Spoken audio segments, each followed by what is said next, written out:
In just a moment, Suspense with Sothern.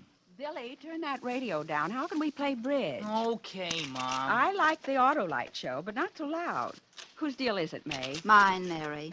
My husband Ed always listens, too. When he's home on Thursdays, our house sounds just like his service station. I know what you mean. Tonight's probably spark plug night. You'd think the announcer with his commercials would be enough, but no. It's switched to Autolite resistor. Spark plugs. I know. Batteries and ignition systems. Well, Dora, what are you dreaming about? Oh, Autolite? You mean the show with Ann Sothern? Oh, Mary, tell Billy to turn up the radio again. I wouldn't miss Suspense Billy, for will you turn the radio up? Your Aunt Dora Yes, ma'am.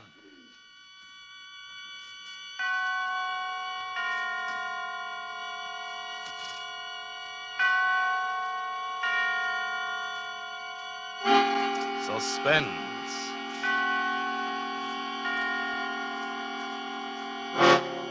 Autolite and its 60,000 dealers and service stations bring you radio's outstanding theater of thrills. Starring tonight, Miss Ann Sothern in Anton Leader's production of Beware the Quiet Man, a tale well calculated to keep you in suspense.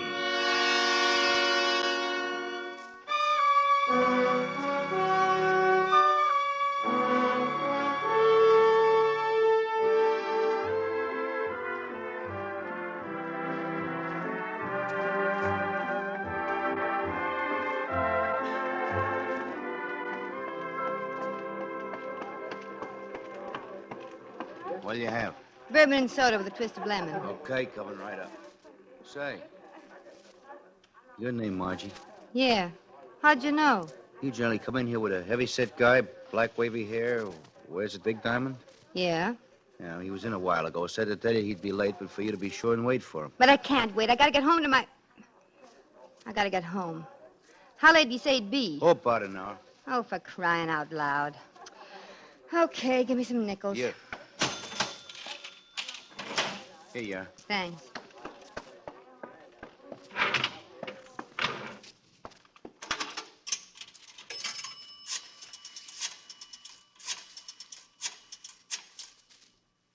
Hello? Mr. Banning, please. Yeah, Mr. Arthur Banning.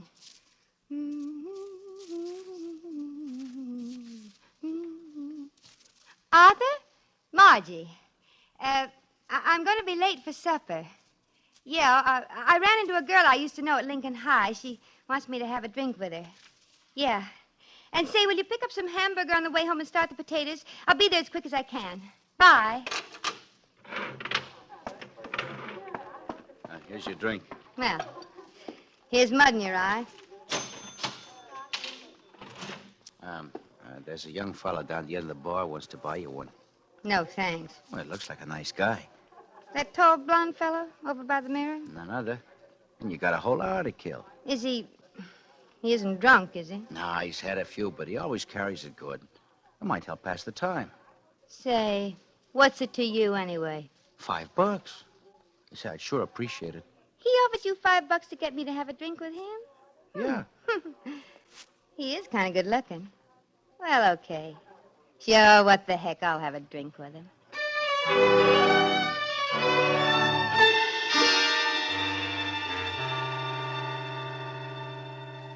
Okay, so you're married. Nothing wrong with having a drink together, so what? I figure what your old man don't know won't hurt him. I said I'd have a drink with you. If you've got any other ideas, I'll buy my own. Oh, now, don't get me wrong, honey. I spotted you as a good kid the minute you ankled in here. You just like excitement, that's all. And I'm the guy that can dish it out. Yeah. Yeah. You see, I'm a private eye. Yeah, no kidding, like you hear about on the radio. Gee, what a break for me. You just stick around me, honey, and you'll get plenty of excitement. Yeah, I'll bet. You know, you take this new client of mine now. Bet you anything he makes the headlines tomorrow. 10 to 1, he'll murder his wife. Oh, yeah, sure. He hired me to find out if his wife's been stepping out. I felt kind of sorry for the guy. Probably doesn't have the money to take her out himself. He's a bank teller at Second National. Bank teller? What's his name? Honey, no, that stuff's confidential. Matter of fact, I'm not supposed to talk about cases at all. Oh, go on. I won't tell anybody. Well, no, you don't look like the kind of babe that blabs everything she knows. How about that drink, huh? Sure. Hey, Charlie, two over here, huh? In the works. You know, he sort of gave me the creeps, this guy. He sat there eating his lunch, calm as you please, and all the time figuring how to kill his wife. How'd you know what he was figuring? Well, for one thing, he didn't want evidence for a divorce. He sort of looked at me funny and said, I just want to know, that's all. If Margie is stepping out, I'll take care of it my own way. Margie? Yeah, that's his wife's name, Margie. Hey, what's the matter? Nothing. Nothing at all. Hey, you don't look so good. Maybe you drank the lesson too fast. No, I'm fine. I'm just naturally pale, that's all. You were saying about this client? You figure he's going to murder his wife? Oh, sure. It's in the back. Either that or suicide. Suicide? But he's more the type for murder. Oh, one of those big, brutal guys. Sort of mean-looking, huh? No, quiet, mousy. Kind doesn't have much to say. Those are the guys you gotta watch. But why? Because they never let you know what they're really thinking. Not until it's too late. They don't? You know, most guys, when they find their wives stepping, will raise Cain. Maybe they'll even get a divorce, but they don't get sore enough to murder. Yeah. But these quiet fellas, they put the little woman on a pedestal. You wouldn't catch them out with other women, not in a million years. And when they discover their one and only's been kicking up her heels, oh, brother, watch out. Golly. And the worst of it is they go on acting like nothing's wrong, you see. And then all of a sudden, whango, they explode. They explode? Yeah. Like I always say, beware the quiet man. Like this new client of mine, for example, calm. You never met anybody calmer, but I'll What does he bet- look like? Oh, he's just about average, I guess. Brown hair, getting sort of thin on the top, a little bit stoop-shouldered. Medium height? Wear glasses? Yeah, you know him? No, I don't know any of the boys. Excuse me. Hey, where you going? I gotta make a phone call. Just remembered something. Don't go away. I'll be right back.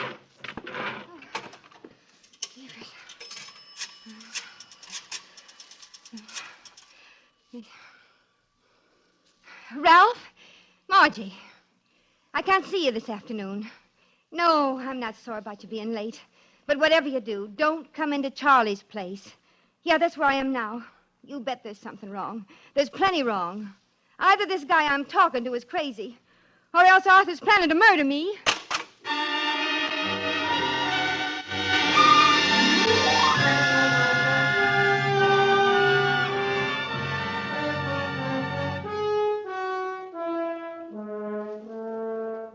For Suspense, Autolite is bringing you Miss Ann Sothern in radio's outstanding theater of thrills, Suspense.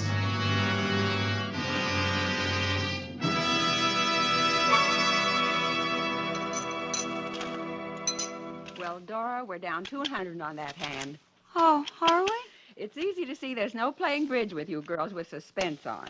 So let's stop playing and switch to Autolite spark plugs or whatever for the rest of the half hour, huh? Oh, Mary, I could kiss you. You're such an understanding sister-in-law, and I don't want to miss a single word.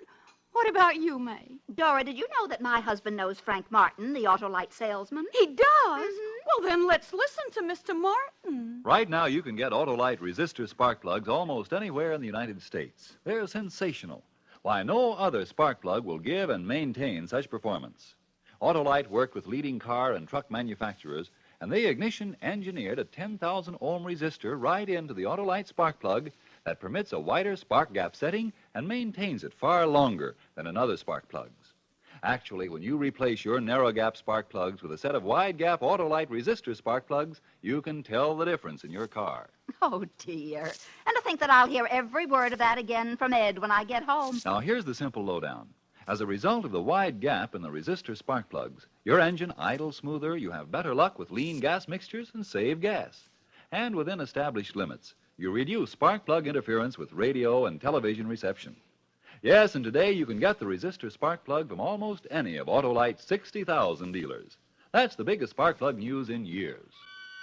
And now, Autolite brings back to our Hollywood soundstage Miss Ann Sothern as Margie in Beware the Quiet Man, a tale well calculated to keep you in suspense.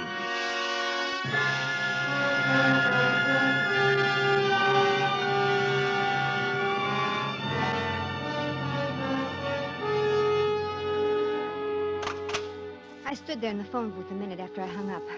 I wasn't scared exactly. But I had to let those words sink in. Either this guy I'm talking to is crazy, or else Arthur's planning to murder me. I went back to the bar. I had to find out. Oh, beautiful. I thought you got lost. Sit down, sit down. Thanks. Now, about this fella, the one who's going to murder his wife. Oh, let's candy shop talk. I want to hear about you. I don't even know your name. Did he say what made him think she was stepping out? Ah, she's supposed to belong to some bridge club the bank teller's wife's got up. But friends of his saw her downtown a couple of times on her bridge days. Is that all? You know, honey, you're pretty smart. You make like you're really interested in a guy's work. Oh, but I am. You know, I had a little doll once I thought plenty of. Would have married her, maybe, but only every time I started talking about a case, she shut me up. Never mind about your little dolls. What about this guy? Hey, you're jealous. Well, what do you know? I'm not jealous. I only want to know. It's okay, honey, it's okay. Sure, a cute little doll like you doesn't want to hear a guy spouting off about another dame. Yeah, maybe I had a few too many. I just want to hear about this bank teller. Have you met his wife, maybe? No, but he showed me a picture of her. Oh, then you know what she looks like. Oh.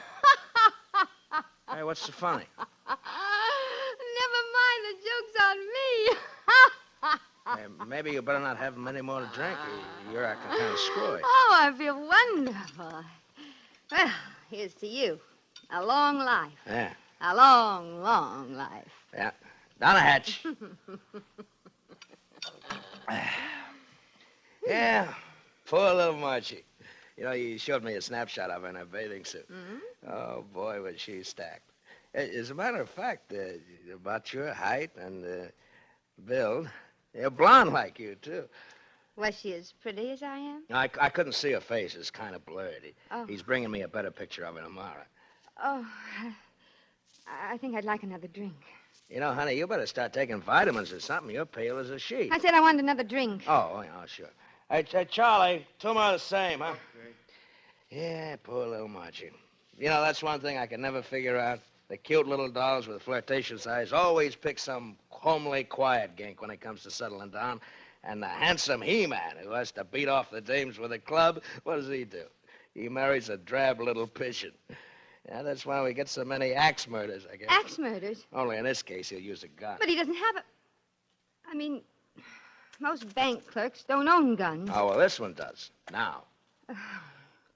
Give me a light, will you? Yeah, sure. There you are. Hey, maybe if you lay off a booze, honey, and take a tonic or something, you'll feel better. Look at your hands. They're trembling. How do you know he has a gun? Oh, I get it. Why'd you tell me? Tell you what. You got a squeamish stomach. All this talk about guns and shooting. Oh, honey, I'm sorry. I won't say one more word about it, I promise. I'm not squeamish and I don't need vitamins.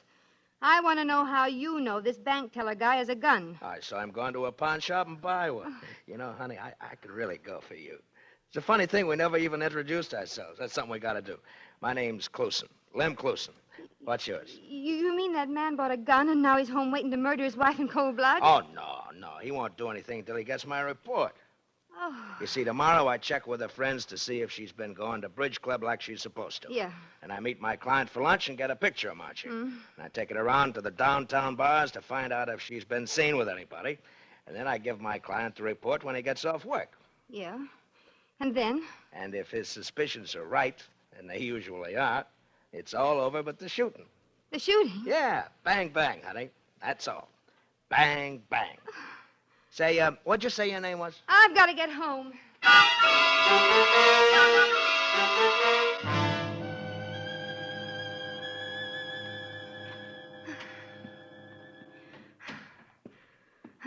Hello, dear. Hello, Arthur. Oh, I was beginning to worry about you. Well, I really couldn't help being late for dinner. I wanted to leave, but May Bell, that's her name, you know, the girl I used to go to school with, she kept talking yatta to yatta, and I just couldn't walk out on her in the middle of a sentence. That's all right. I didn't mind. Say, the potatoes are all ready like you told me. Shall I, No, I'll hurry dinner. You just sit down and read the paper. Huh? Well, why, thank you, dear. You all right? You look a little flushed. Oh, I'm fine. I was just rushing, that's all. It'll be ready in a minute. Did you have a hard day, darling? Oh, usual. People are taking out more money these days than they're putting in. Yeah, prices are awful, aren't they? Nothing unusual? I mean, nothing happened today? Oh, a funny thing. Man came rushing in this morning, first thing the doors were opened. Wanted to withdraw all the money from their joint account before his wife beat him to it. Seems she was leaving him for another man. Oh, how awful. Oh, yeah. While he was there, she appeared. You should have heard her carry on. She was a real shrew. Well, what happened? Oh, nothing. He didn't say a word. He was a gentleman. But I'll bet if he'd had a gun, he'd have killed her. Oh, well, seems things like that happen all the time. Newspapers full of it. Are you mad at me, Arthur? Hmm? Are you mad at me? Am I mad at you? Why, no. Should I be? Arthur, darling, I've got something to confess. Well, fire away. I didn't go to bridge club last week. No? I thought you'd die before you gave up bridge. Oh. Really, honey, you look awfully seedy. No, I'm fine. I feel fine. I had sort of a quarrel with Lorraine. I didn't want to tell you because you're always talking about how women can't get along with each other. Instead of going to bridge club, I went shopping. Instead. Fine. Only I hope you didn't go over the budget. Oh, no. That's good. I always said bridge was a waste of time. Then you're not angry about anything? Why, no. Why should I be? Oh, Arthur, What's the matter now? I don't deserve a swell husband like you. Oh, I'm not so hot. Oh, you always do the dinner dishes and bring me my breakfast in bed on Sunday mornings. The only morning you have to sleep. Arthur, I'd feel terrible if anything ever happened to us. Well, what's going to happen? Suppose someday you got real mad and exploded. Exploded? Yeah. What if you got a gun and shot me dead? Oh, for heaven's sakes, Margie. Where do you get those crazy ideas? You mean no matter how mad you got, no matter what I did to make you mad, you wouldn't shoot me dead? Well, Margie, you know I'd rather die than hurt one hair on your head. Oh, Arthur, not suicide. Say, how many drinks did you and Maybelle have? Arthur, I want you to know I'm going to change. I'm going to be a better wife from now on. I'll stay home all the time and darn your socks. You? Darning socks. You just wait and see. I'll get up every morning and make your breakfast. Oh, Margie, you know you won't do any of those things. I will, too. Nonsense. Women like you never change. I will, too. I'll change right away. Tomorrow. Besides, I don't want you to. Oh, come here, baby. I want you to stay just exactly the way you are right now. Just exactly, Arthur. I love you very much, just the way you are. Oh, Arthur. Hey, that reminds me, I made an appointment for you tomorrow at 10. You're having your picture taken. My picture? I showed a fellow that old snapshot of you today. The one we took at the beach. It was so dog-eared he couldn't see what you looked like, and I realized we didn't have a single decent picture of you at all, so But why have it taken tomorrow? Well, the studio next to the bank is having a special advertising the new 60-minute service. 60-minute service? Yeah, that way I can pick up the finished picture before I go to lunch. I don't want my picture taken. Well, now you're being silly. I won't do it. Oh, honey, what's the matter? Don't touch me. I won't have my picture taken. I won't. Good night.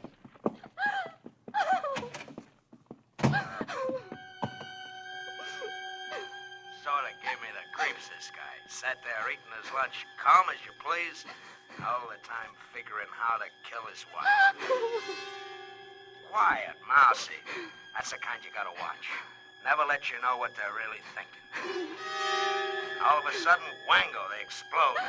Bang, bang, honey. That's all. Bang, bang. Oh, no. There must be some mistake. Arthur wouldn't hurt me. He wouldn't. I won't think about it. I'll take a sleeping powder and go to bed. The gun. He did buy a gun. It's all true. Every word of it's true.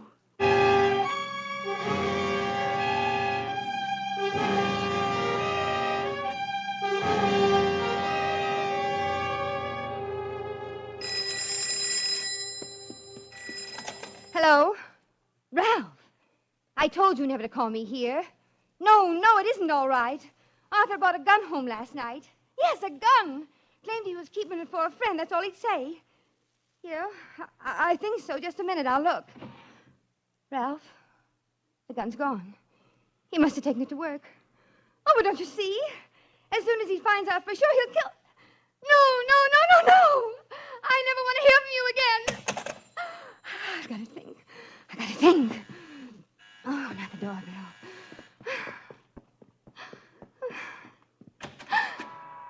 Oh, Lorraine.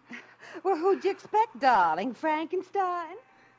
Aren't you going to invite me in? Well, I was just going out. Don't be silly. You're not dressed. I'm in a hurry, Lorraine. Well, so am I. I'm late at the beauty shop now. But I was driving past anyway, so I thought I'd drop in and give you the latest on the girls at the bridge club. Well, some other day. Honestly, Margie, this is choice. You know what I heard about Mrs. Dentler? You know, she's the wife of Ben Dentler, the new teller at the bank. The one from Chicago. Lorraine, if you don't mind. Oh, that's right. You haven't met her. Of course, you haven't been around lately.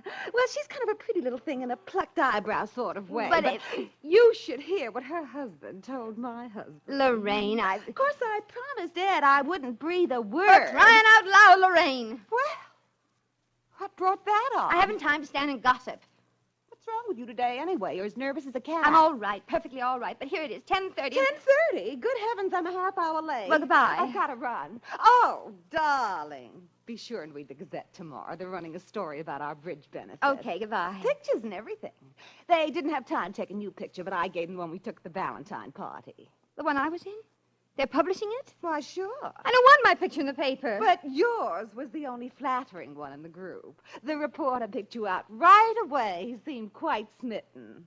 He? Oh, yes. He asked all about you. Of course, I told him that you didn't come to meetings very often. The Gazette doesn't use men reporters for society. Well, they do now, dear. He didn't sound much like a reporter, though. He kept calling me honey. Tall, blonde, fast talker. Why, yes. And you gave him my picture? Well, of course. What was his name? Oh, well, let's see. Yeah. Funny name. I think it was Clusen. Lem Clusen.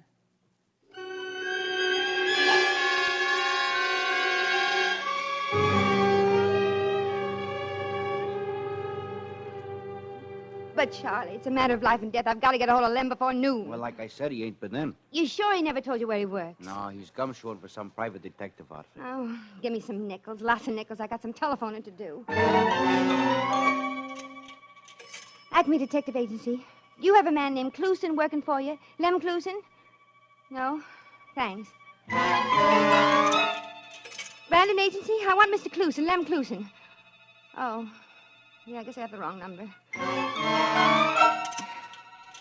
Hawkshaw Detectives. I'm looking for a man named Lem Clusen. No, I don't want to hire you to find him. But you're the last one in the book. He's got... Okay, sorry.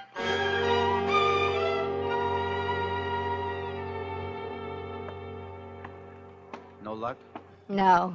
See, I just remembered. Lem said the guy he worked for just opened up in town. Probably ain't in the phone book yet. Extreme, read all about it. Go on, kid, get out of here. Bank teller suicide. Extreme, read all about it. That fresh kid, just because I won't let him in here peddling his papers, he yells in the door. Did he say bank He suicide? yells in here every darn day. Oh. Hey, wait. Hey, you didn't finish your drink. Hey, Newsy.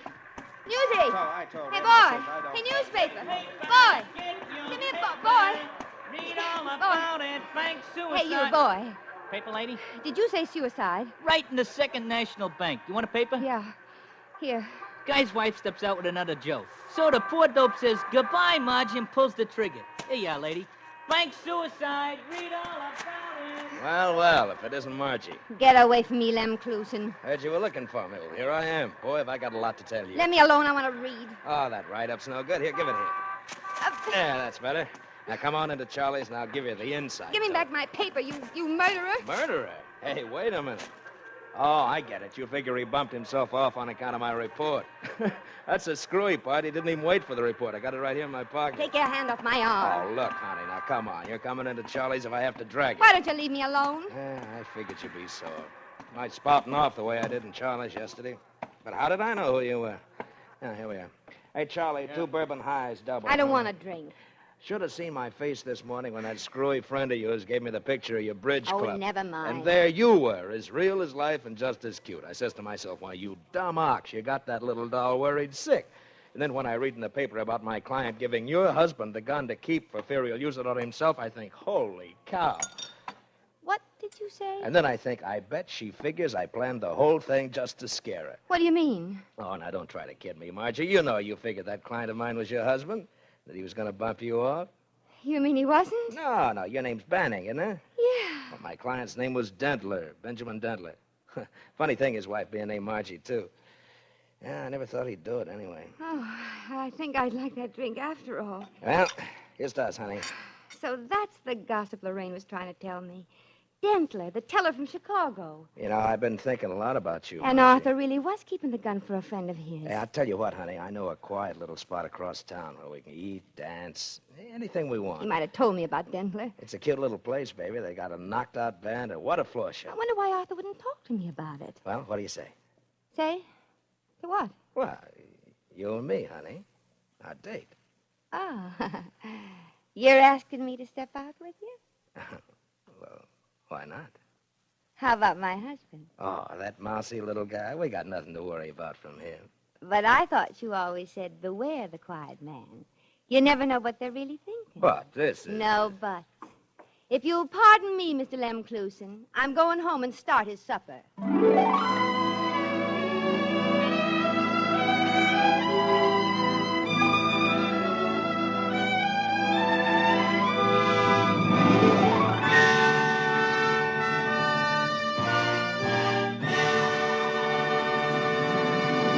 Thank you, Ann Sothern, for a splendid performance. Miss Sothern will be back in just a moment.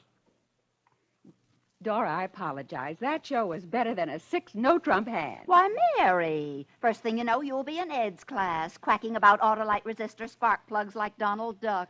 Deal me a great big hand, Mary, and watch me get back that 200 we went down. You know, I must get me a set of those spark plugs. Why not? Ask Ed tomorrow to put a set of those Autolite resistor spark plugs in your car. Oh, well then, May, will you tell Ed I'll be over tomorrow? I certainly will. My old car is going to get Autolite resistor spark plugs, too. Yes, switching to Autolite is safe, sane, sound, sober judgment, and a sure way to spark plug satisfaction. That's why everybody's switching to Autolite. Autolite means resistor spark plugs. Ignition-engineered spark plugs. Autolite means batteries. Stay full batteries. Autolite means ignition system. The lifeline of your car.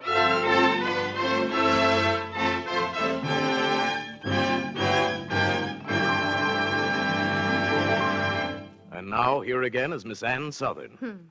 I've enjoyed this appearance on Suspense very much. And as a regular Suspense listener, I'm looking forward to next week when Martha Scott stars in Crisis, a powerful study in... Suspense.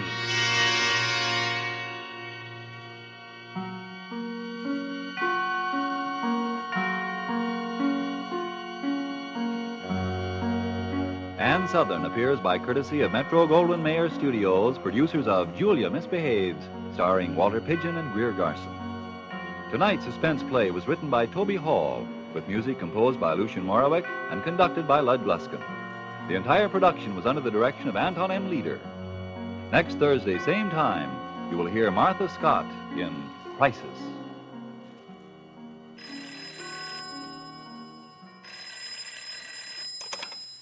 This is the Autolite Suspense Show, calling the people of the USA. Here's your potty, sir. Thank you. This is CARE Incorporated. It's been 9 years now, 9 years since Europe's people have been able to live decently, buy clothes to wear, get enough to eat. That's a long time. It's far too long. Our government is doing something about it. Its long-range program will help restore economic prosperity. But there won't be any immediate direct help for the people who are hungry today. They can look only to us, to you and me. We can send help through CARE. The 40,000 calories of food, good food, in a CARE package goes a long way. Because CARE is non-profit, government-approved, it will deliver your package in Europe for just $10. $10 sent to CARE will supplement rations of a family of 4 Europeans for a month. Won't you help? Remember the name and address, CARE, C-A-R-E, New York. Good night. Switch to Autolite. This is CBS, the Columbia Broadcasting System.